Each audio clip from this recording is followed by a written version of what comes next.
Bismillahirrahmanirrahim. Assalamualaikum warahmatullahi wabarakatuh.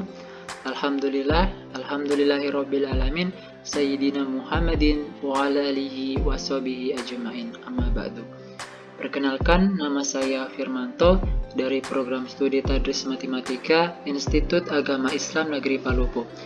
Pada video kali ini saya akan mempresentasikan karya tulis saya dengan judul Tipografi sebagai alternatif dakwah di media sosial.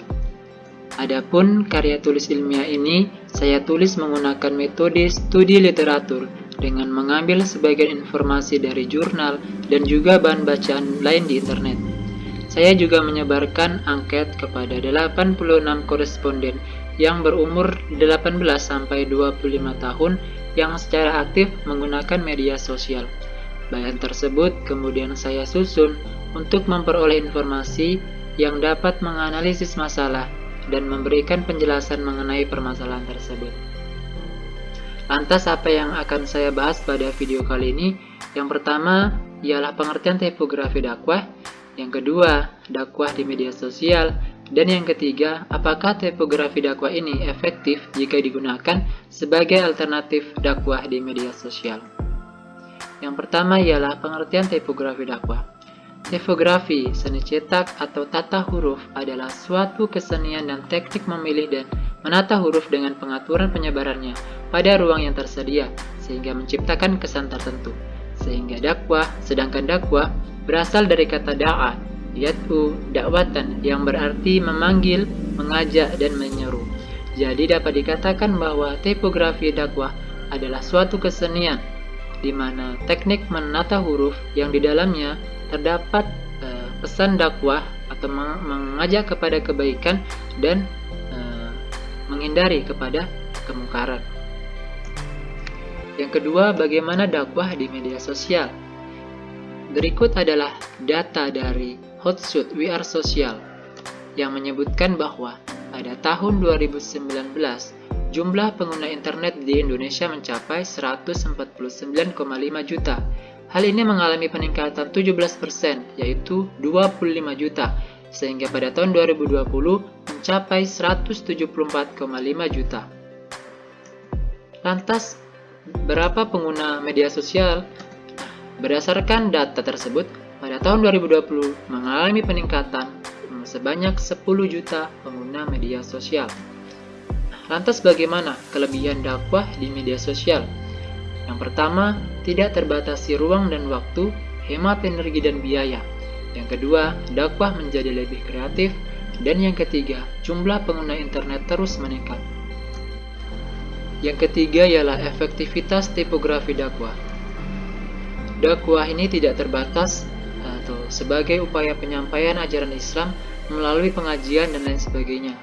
Namun, di era globalisasi yang semakin memudahkan dalam berdakwah, membuat banyak orang memanfaatkan kemudahan tersebut untuk berdakwah, dan salah satunya dengan membuat tipografi dakwah sebagai media dakwah di sosial media.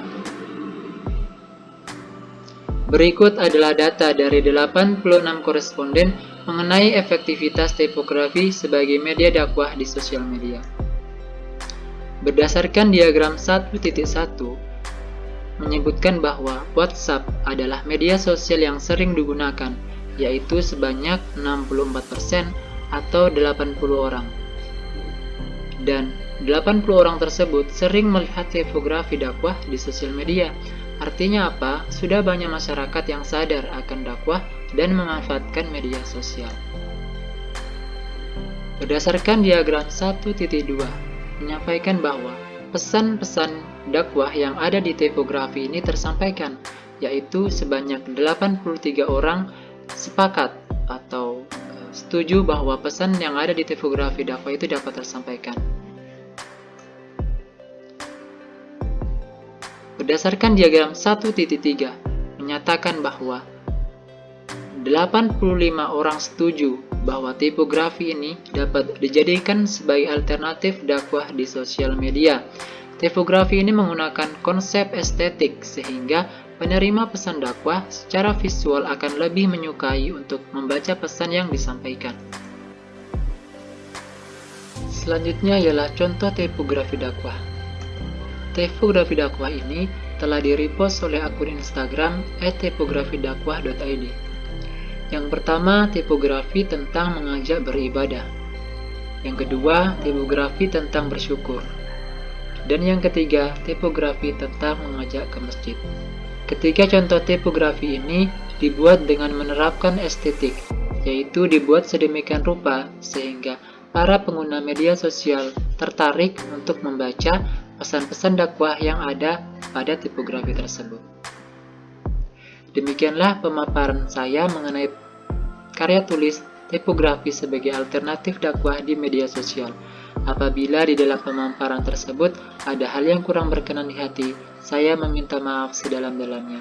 Dan saya akhiri dengan ucapan, Billahi fissabil haq fastabiqul khairat. Wassalamualaikum warahmatullahi wabarakatuh.